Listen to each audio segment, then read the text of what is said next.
Bagi jemaat yang mengikuti ibadah di gereja, harap mematuhi protokol kesehatan. Terima kasih, Tuhan Yesus memberkati.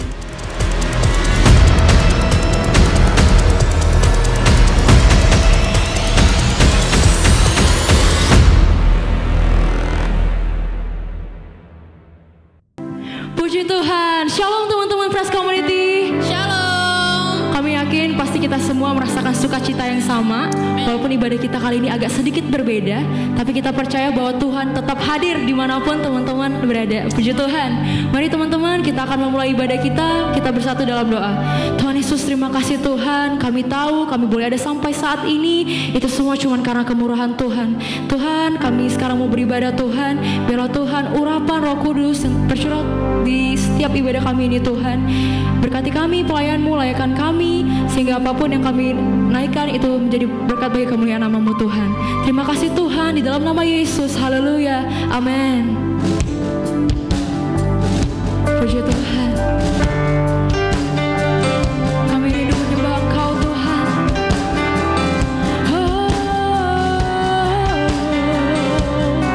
Mari sembah Tuhan.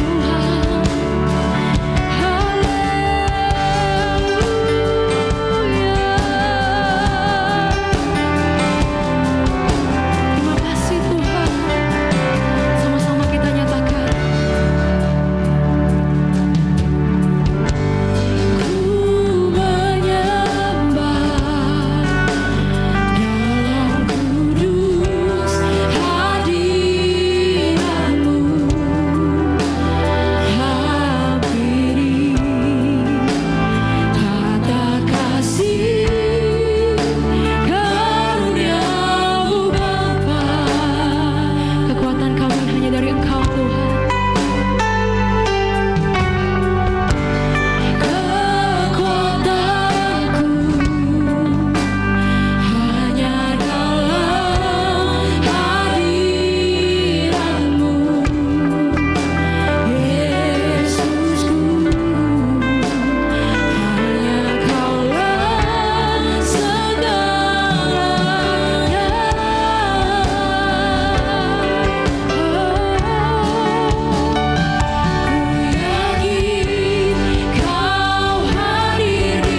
masuk ke dalam pujian penyembahan kami Tuhan.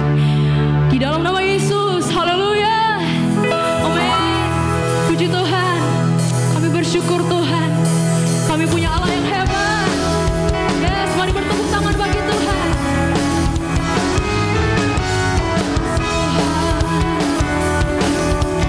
Mari sama-sama kita nyatakan.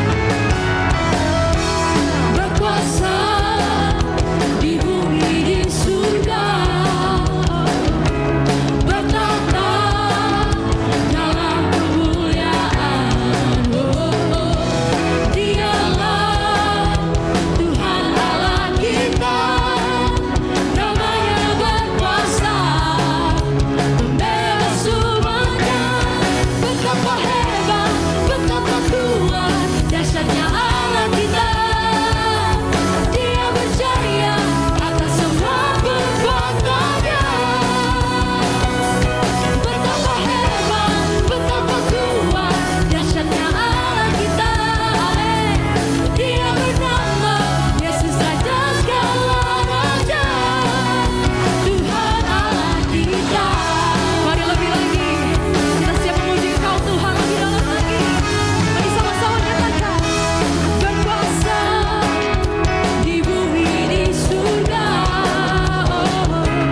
pujian dan penyembahan kami tadi dapat menyenangkan hati-Mu Tuhan. Terima kasih Bapa, terima kasih Yesus. Dan kini tiba saatnya kami akan mendengarkan firman-Mu serta memberikan persembahan kami kepadamu Tuhan. Kiranya firman-Mu dapat menjadi rema dalam kehidupan kami dan persembahan kami juga dapat Kau terima Bapa di dalam nama Tuhan Yesus. Terima kasih Tuhan, haleluya, amin.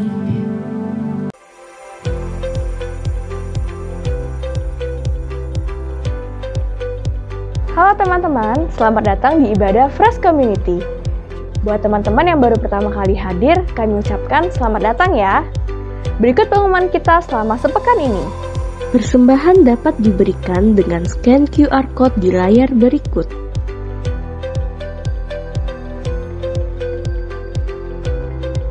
Hari Minggu, ibadah pertama, pukul 6.30 pagi di GPDI Segaran. Ibadah kedua, pukul 9 pagi di GPDI Bukit Laut. Ibadah ketiga, pukul 5 sore di GPDI Segaran. Ibadah Rise Generation, pukul 6.30 pagi di GPDI Segaran, lantai 3. Hari Kamis akan ada doa pelayan dan sektor gabungan jam 6.30 sore di GPDI Segaran, lantai 3. Jumat, ibadah pujian dan penyembahan, pukul 6.30 malam di GPDI Segaran. Sabtu, ibadah Fresh Community, pukul 6 sore di GPDI Segaran.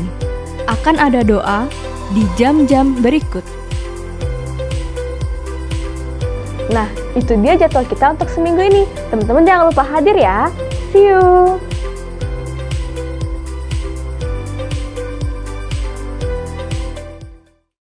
Mari sama-sama kita berdoa. Kami bersyukur Tuhan karena hari ini kami kembali boleh ada di dalam hadirat Tuhan, memuji menyembah nama Tuhan. Bahkan sebentar kami akan mendengarkan kebenaran firman Tuhan. Mari berbicaralah Tuhan, kami siapkan hati kami, pikiran kami. Walaupun kami tidak bersama-sama ada di tempat-tempat yang berbeda, tetapi kami tetap rindu firman Tuhan boleh memberkati setiap kami. Kami akan buka hati kami mendengar kebenaran firman Tuhan hari ini di dalam nama Tuhan Yesus. Haleluya, amin. Puji Tuhan, haleluya. Hari ini teman-teman semua Fresh Community yang ada di rumah ya, yang sementara mengikuti untuk ibadah ini karena kita tidak mengadakan onsite ya. Saya berharap kita semua tetap boleh tidak kehilangan berkat dari kebenaran firman Tuhan. Oke, nah kalau kita memperhatikan ya hari-hari ini kita baru masuk tahun baru ini baru sekitar hampir 1 bulan ya, dan besok itu juga adalah hari tahun baru untuk Imlek bagi teman-teman kita yang merayakannya. Nah, saya akan memulai firman Tuhan ini dengan cerita kuno dari Cina ya, karena besok Imlek ya. Jadi ada cerita kuno dari negeri Cina tentang seorang petani yang memiliki seorang anak laki-laki, anak satu-satunya, dan juga dia memiliki seekor kuda ya. Dan kudanya juga cuma ada satu kudanya ini ya. Nah, kuda ini biasa membantu mereka di ladang mereka. Jadi sangat-sangat bermanfaat, demikian juga dengan anak laki-lakinya ini. Nah, satu hari menurut cerita ini kudanya ini lepas ya dari kandang, lepas dan lari ke gunung. Nah, tidak bisa dicari, nggak tahu kemana kudanya itu, dan para tetangga mulai datang biasa. Keponya mulai datang dan berkata ya, aduh hidup kalian, keluarga kalian ini sial banget. Sudah tinggal satu-satunya kuda tapi sekarang kudanya pergi gitu ya. Hidup kalian sangat sial. Tetapi petani yang sudah tua ini ya teman-teman sekalian, dia begitu tenang waktu menjawab tetangga-tetangganya, dia cuma jawab dengan kalimat begini. Kalian tidak tahu apa itu malang, apa itu untung, dia bilang. Siapa yang tahu? Dia cuma jawab seperti itu. Nah, setelah beberapa hari teman-teman, maka kuda itu ternyata balik. Oh, dia ternyata tahu rumahnya. Dan waktu dia pulang, itu dia membawa sekawanan kuda liar. Ya, jadi dia menangkan jiwa nih. Kudanya bisa jangkau jiwa. Jadi jangan sampai kita orang kalah dengan kuda gitu ya. Nah, dia membawa sekawanan kuda liar sehingga sekarang di kandang petani itu kudanya jadi banyak. Ya, memiliki banyak. Nah petani-petani lain, tetangga-tetangganya kembali datang. Nah kali ini mereka tidak mengatai si petani ini, tetapi mereka justru membeli selamat. Mereka katakan, selamat ya kamu ternyata sangat beruntung. Karena kudamu membawa kuda-kuda yang lain. Ini kalau dijual kamu akan menjadi kaya mendadak. Tetapi sekali lagi Pak Petani yang sudah tua ini menjawab dengan begitu sabar gitu ya. Dengan tenang dia jawab, kalian juga belum tahu. Apa itu untung, apa itu malang. Siapa yang tahu, dia bilang. Nah kemudian teman-teman ceritanya belum selesai. Keesokan harinya ya, anak laki-laki daripada petani ini, anak satu-satunya ini, dia mau coba latih kuda ini. Yang membedakan dengan kuda miliknya adalah kuda ini kuda liar, artinya tidak pernah dilatih ya. Lalu anak ini coba untuk menjinakkan kuda-kuda liar ini. Tapi yang namanya kuda liar dan karena cukup banyak, akhirnya anak ini cedera, kakinya patah ya, sehingga dia tidak bisa berdiri apalagi berjalan, tidak bisa membantu orang tuanya. Kembali beberapa tetangga datang dan menyampaikan turut prihatin ya, turut berduka dan katakan aduh, tapi mereka memberikan semangat dan berkata kepada Pak Taninya itu agar tetap semangat meski dalam keadaan malang. Kasihan sekali kalian ya, kalian kembali mendapat musibah gitu ya.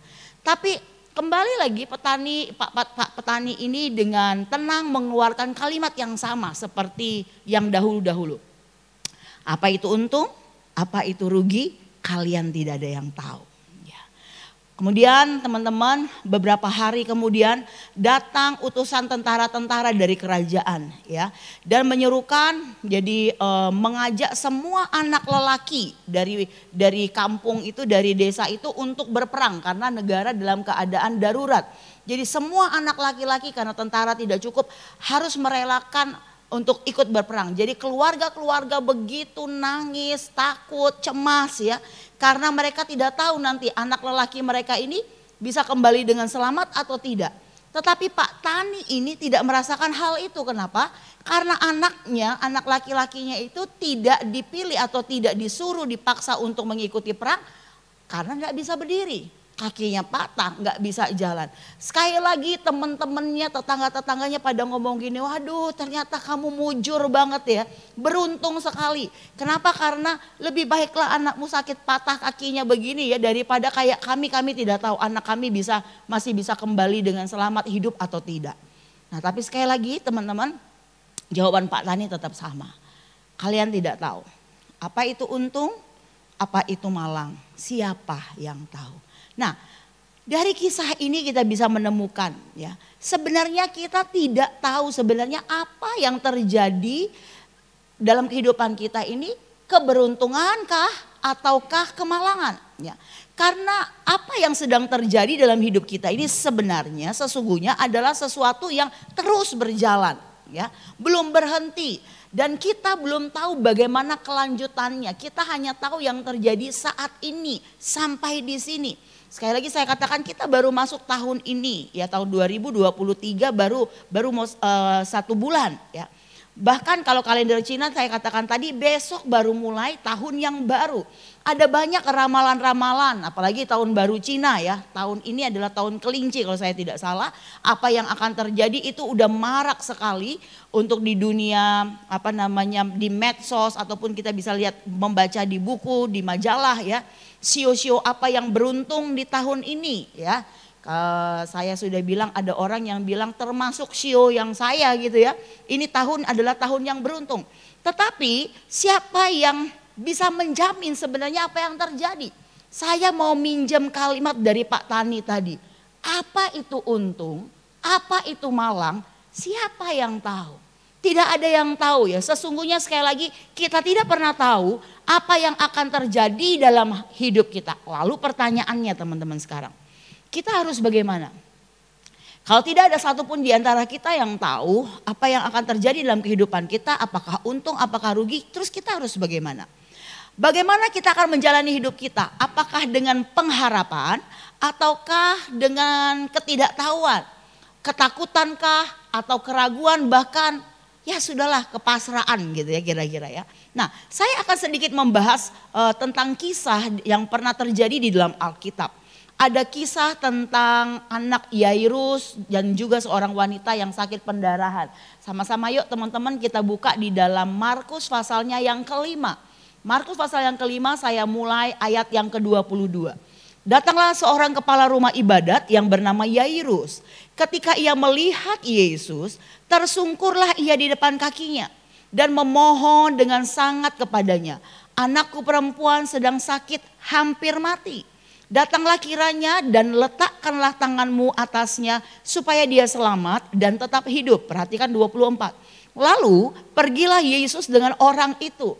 Orang banyak berbondong-bondong mengikuti dia dan berdesak-desakan di dekatnya. Nah 25. Adalah di situ seorang perempuan yang sudah 12 tahun lamanya menderita pendarahan. Dia telah berulang-ulang diobati oleh berbagai tabib sehingga telah dihabiskannya semua, garis bawahi kata semua yang ada padanya. Namun sama sekali tidak ada faedahnya, malah sebaliknya keadaannya makin memburuk. Dia sudah mendengar berita-berita tentang Yesus, maka di tengah-tengah orang banyak itu dia mendekati Yesus dari belakang dan menjamah jubahnya. Sebab katanya, asalku jamah saja jubahnya, aku akan sembuh. Seketika itu juga berhentilah pendarahannya dan ia merasa bahwa badannya sudah sembuh dari penyakitnya. Pada ketika itu juga Yesus mengetahui bahwa ada tenaga yang keluar dari dirinya. Lalu ia berpaling di tengah orang banyak dan bertanya, siapa yang menjamah jubahku? Murid-murid menjawab, engkau melihat bagaimana orang-orang ini berdesak-desakan dekatmu dan engkau bertanya, siapa yang menjamah aku? Lalu ia memandang sekelilingnya untuk melihat siapa yang telah melakukan hal itu. Perempuan itu yang menjadi takut dan gemetar ketika mengetahui apa yang terjadi atas dirinya tampil dan tersungkur di depan Yesus dan dengan tulus memberitahukan segala sesuatu kepadanya. Maka katanya kepada perempuan itu, hai anakku, imanmu telah menyelamatkan engkau. Pergilah dengan selamat dan sembuhlah dari penyakitmu. Ayat 35. Ketika Yesus masih bicara, datanglah orang dari keluarga kepala rumah ibadat itu dan berkata, anakmu sudah mati. Apa perlunya lagi engkau menyusah-nyusahkan guru? Tetapi Yesus tidak menghiraukan perkataan mereka dan berkata kepada kepala rumah ibadat, jangan takut, percaya saja. Lalu Yesus tidak memperboleh seorang pun ikut serta kecuali Petrus, Yakobus dan Yohanes serta Yohanes saudara Yakobus. Mereka tiba di rumah kepala rumah ibadat dan di sana dilihatnya orang-orang ribut menangis dan beratap dengan suara nyaring. Sesudah ia masuk berkatalah ia kepada orang-orang itu, mengapa kamu ribut dan menangis? Anak ini tidak mati tetapi tidur. Tetapi mereka menertawakan dia, mereka diusirnya semua orang itu. Lalu dibawanyalah ayah dan ibu anak itu dan mereka yang bersama-sama dengan dia masuk ke kamar itu. Lalu dipegangnya tangan anak itu dan katanya, Talita kum, yang berarti hai anak aku berkata kepadamu bangunlah. Seketika itu juga anak itu bangkit berdiri dan berjalan. Sebab umurnya sudah 12 tahun. Semua orang yang hadir sangat takjub. Dan dengan sangat ia berpesan kepada mereka supaya jangan seorang pun mengetahui hal itu. Lalu ia menyuruh mereka memberi anak itu makan. Perhatikan. Dalam kisah yang kita baca ini ada dua kisah yang terjadi dalam perikop ini ya. Nah, yang pertama kita mulai dulu dari si Yairus ya. Perhatikan Yairus ini datang jauh-jauh untuk ketemu Yesus ngapain? Untuk minta Yesus datang ke rumahnya menyembuhkan anaknya yang sakit, anak perempuannya. Perhatikan ya, datang jauh-jauh jemput Yesus, tentunya saat itu yang ada dalam benaknya Yairus itu hanya gini. Secepat mungkin harus ketemu Yesus, secepat mungkin Yesus harus datang ke rumahku dan meletakkan tangannya untuk menyembuhkan anakku. Ya. Nah perhatikan ayat yang ke-24. Lalu pergilah orang itu dengan Yesus. Ya, perhatikan. Lalu pergilah orang itu dengan Yesus. Sementara saat itu teman-teman perhatikan.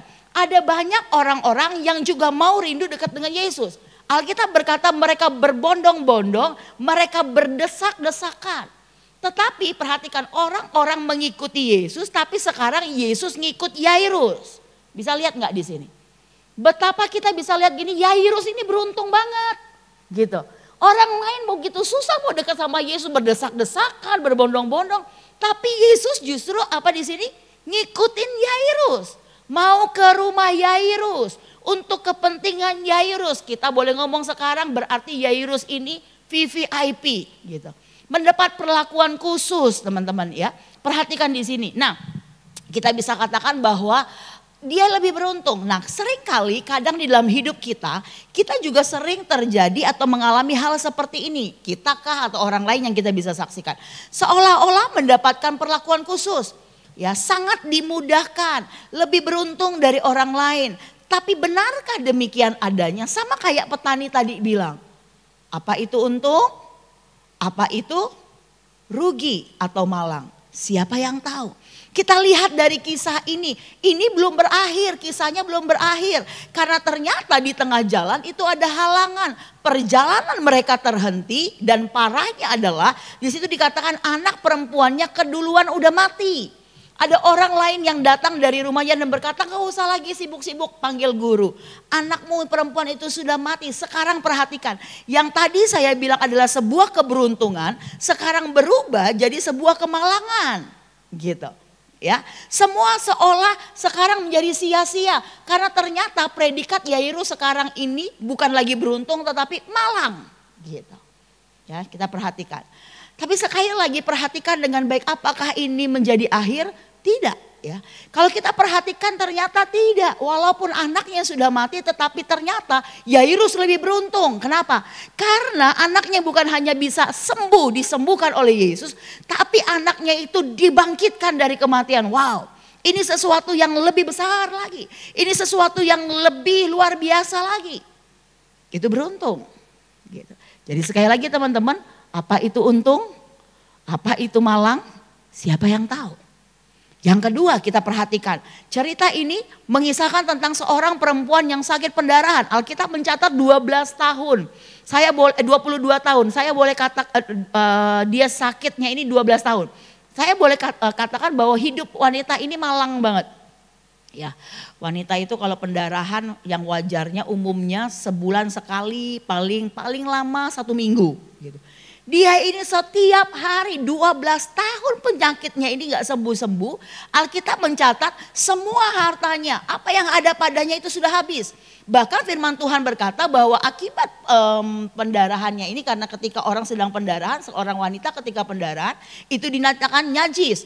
Jadi dia tidak bisa berhubungan dengan keluarga, dengan teman dan lain sebagainya. Perhatikan, apakah ini bisa kita sebut nasib wanita ini adalah seorang nasib yang wanita yang malang? Ya, dia tersingkir, dia terasingkan, tapi dengar dengan baik. Justru karena hal-hal yang seperti inilah, karena yang kita bilang tadi ini adalah hal-hal malangnya, tapi justru itu yang membawa pada titik dia bisa berjumpa, ketemu dengan Yesus, bahkan mengalami satu lompatan iman yang luar biasa. Begitu banyak orang, sekali lagi, bondong-bondong berdesak-desakan ngikutin Yesus, ya. Bahkan mungkin Yesus pun mengikuti Yairus saat itu, ya. Dia terabaikan, dia tidak terperhatikan. Tapi perhatikan, semua orang saat itu butuh pertolongan. Baik Yairus, baik orang-orang lain yang berdesak-desakan mengikuti Yesus. Tapi kenapa cuma wanita ini yang mendapat mujizat? Perhatikan, berdesak-desakan banyak loh. Bahkan orang yang juga menyentuh Yesus, saya rasa yang tak sengaja pun begitu terpegang banyak. Tapi kenapa cuma wanita ini yang mendapat mujizat? Kenapa? Bukankah kita bisa ngomong bahwa wanita ini sangat beruntung? Betul? Bahkan Yesus nggak sempat berdialog dengan dia, tapi dia mengalami kesembuhan. Nah, kalau kita perhatikan semua ini, tidak bisa kita mematok ini lagi mujurkah, ini lagi malangkah gitu.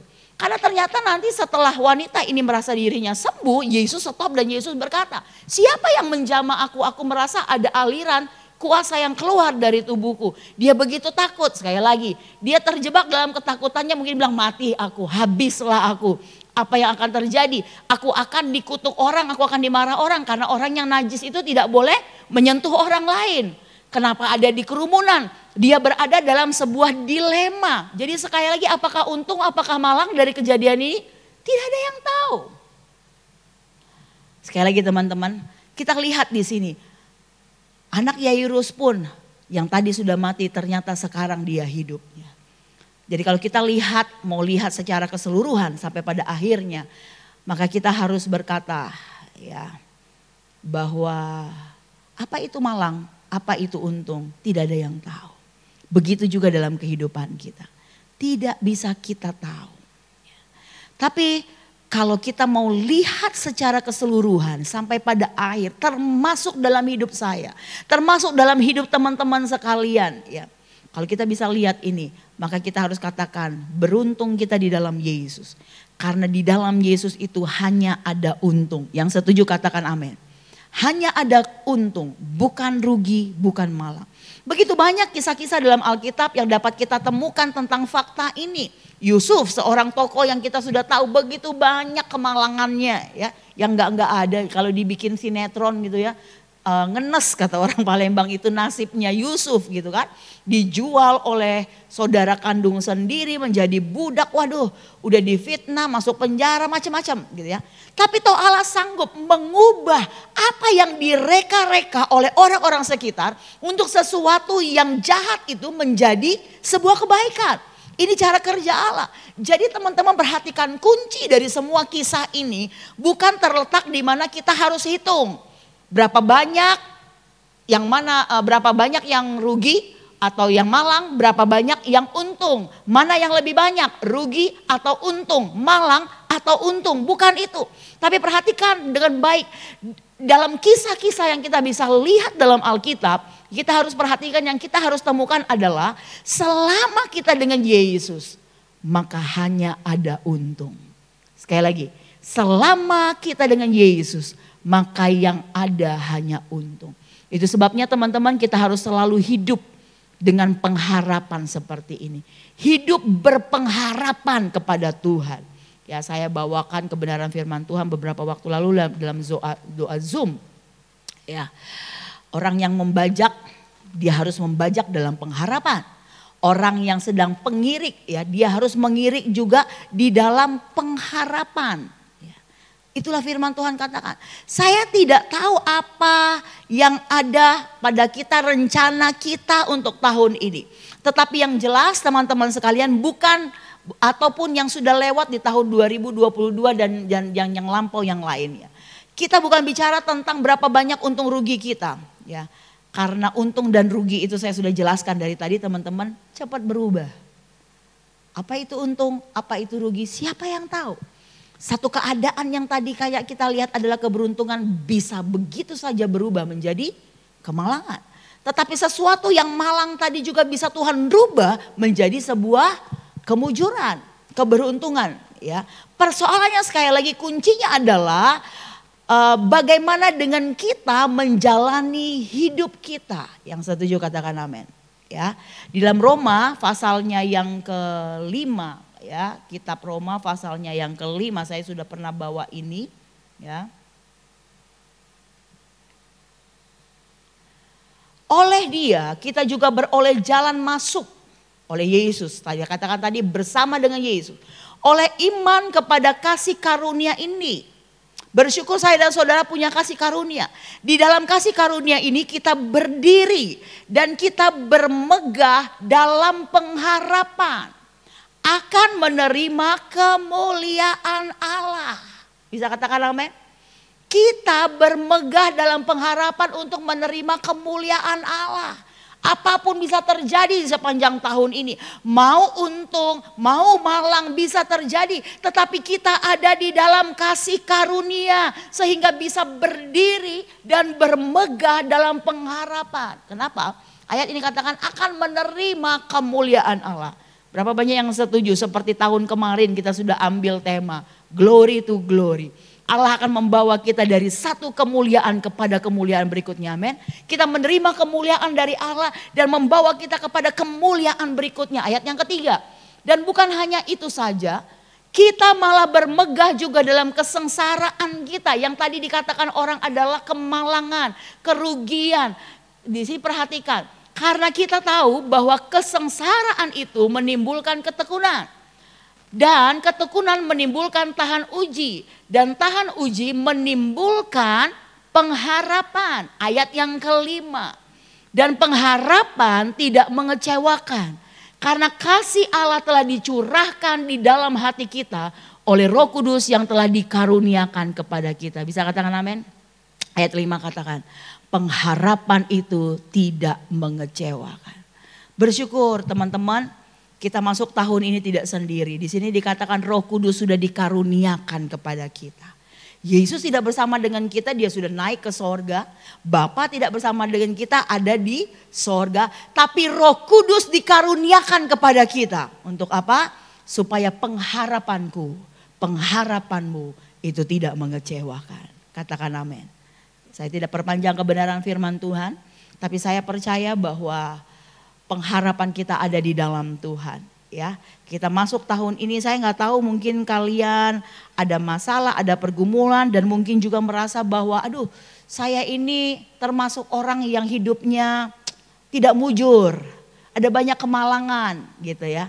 Ataupun sebaliknya kalian merasa bahwa saya mujur banget, ada banyak kemudahan. Tapi saya katakan semua itu bukan jaminan. Apa itu mujur? Apa itu malang, apa itu untung, apa itu malang, siapa yang tahu. Tapi satu kepastian kita adalah saya dan saudara memiliki pengharapan di dalam Tuhan. Haleluya, ya. Pengharapan kita di dalam Tuhan tidak pernah mengecewakan. Mari tundukkan kepala kita, merenungkan sedikit dari kebenaran firman Tuhan pada sore hari ini. Pengharapanku, pengharapanmu ada di dalam Tuhan. Tidak ada satupun yang dapat kita andalkan, hanya Yesus. Perhatikan dari kisah yang saya bawa tadi, ya teman-teman sekalian. Kisah yang saya bawa tadi tentang Yairus. Ketika benar-benar dia tidak ada lagi pengharapan karena ketika dikatakan anaknya sudah mati. Untuk apa lagi kau menyusah-nyusahkan guru? Itu berbicara tentang, tidak usah berharap lagi, selesai, udah terlambat. Kalau tadi engkau punya pengharapan, Yesus akan segera datang dan tiba di rumah untuk meletakkan menjamah tangannya di atas anak perempuanmu dan dia akan sembuh. Sekarang sudah gak ada lagi, udah mati. Tetapi kalimat Yesus sungguh luar biasa. Yesus kata apa? Percaya saja, jangan takut, percaya. Berbicara tentang ada pengharapan. Anak-anak muda dengar dengan baik.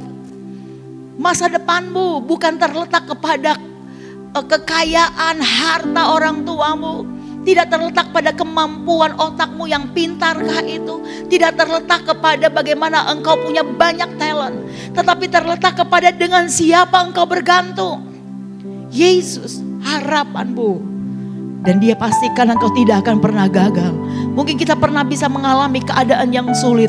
Tetapi seketika juga Allah bisa mengubah itu menjadi sebuah kebaikan.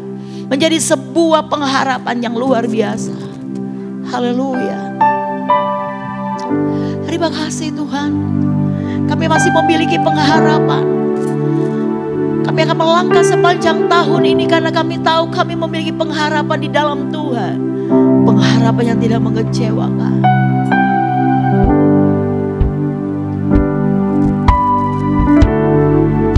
Haleluya.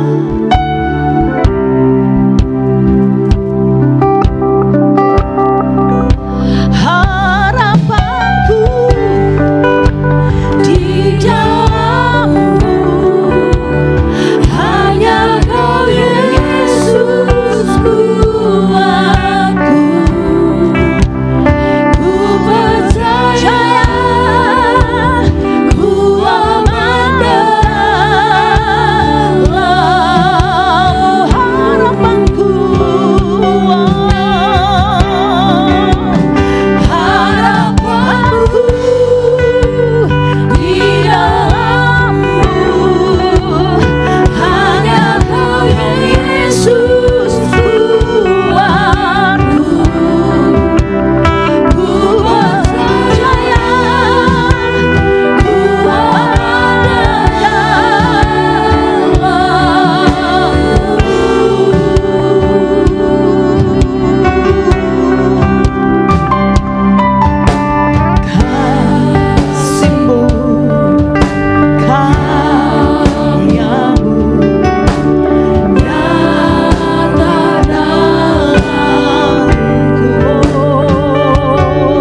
juga wanita atau perempuan yang sakit pendarahan.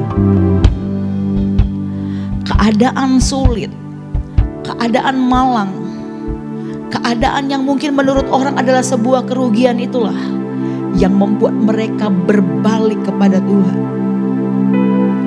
Wanita yang sakit pendarahan ini yang terasingkan, yang sudah habis-habisan, yang tidak lagi ada apapun yang dia bisa andalkan. Tapi bersyukur dia masih punya pengharapan. Ketika hari itu Yesus lewat di depannya, dia berkata, asal ku jamah saja jubah-jubahnya, maka aku akan sembuh. Wow. Berapa banyak kita pada sore hari ini mau rindu punya pengharapan yang sama seperti wanita ini. Engkau mungkin ada dalam situasi yang begitu sulit, tetapi ketika kau dengar firman Tuhan sama seperti ketika Yesus lewat, imanmu mengubah karena ada pengharapan itu. Pengharapan yang tidak mengecewakan. Begitu juga yang Yesus katakan kepada Yairus ketika dia begitu hancur. Yesus katakan, jangan takut, percaya saja. Anakmu tidak mati, tapi dia hidup. Berapa banyak yang percaya dan setuju.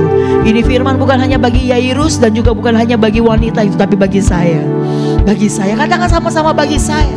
Ada pengharapan di dalam Kristus. Amin. Berapa banyak yang percaya ada pengharapan di tahun ini.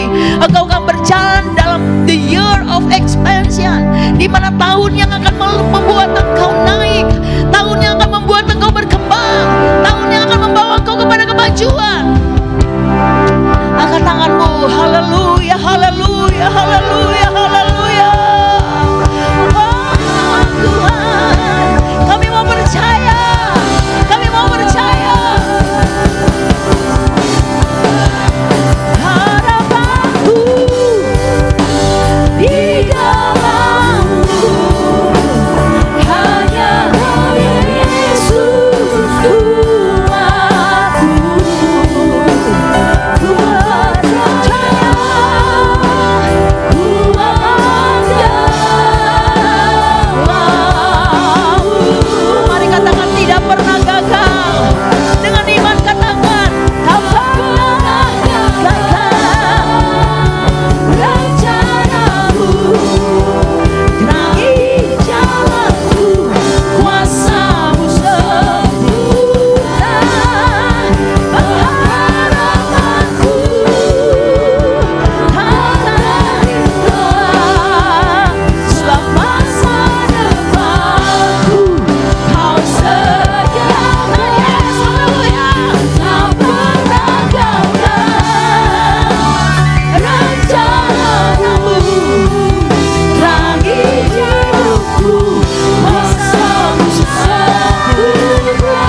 kejujuran, ada keberuntungan, tapi mungkin ada kemalangan. Tetapi itu bukan masalah, karena kami percaya selama ada di dalam Tuhan, kami tetap ada pengharapan. Selama ada di dalam Kristus, yang ada adalah untung.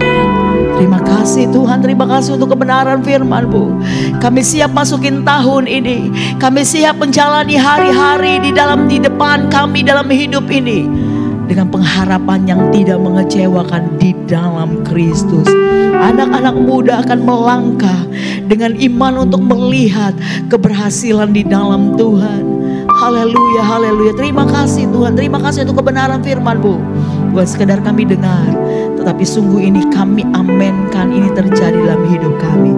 Terima kasih untuk Tuhan sudah memberkati setiap kami yang hari ini sudah berbakti kepada Tuhan, beribadah. Berkat Tuhan menjadi bagian kami. Terima kasih Tuhan, kami akan akhiri ibadah kami dengan sukacita, karena kami tahu hidup kami berpengharapan di dalam Tuhan. Di dalam nama Tuhan Yesus. Haleluya. Mari teman-teman, kita akan terima berkat Tuhan.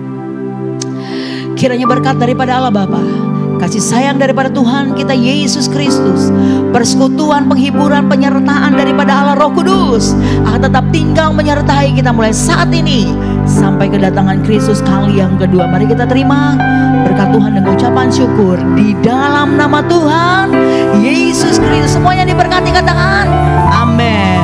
Tuhan memberkati kita semua. Haleluya.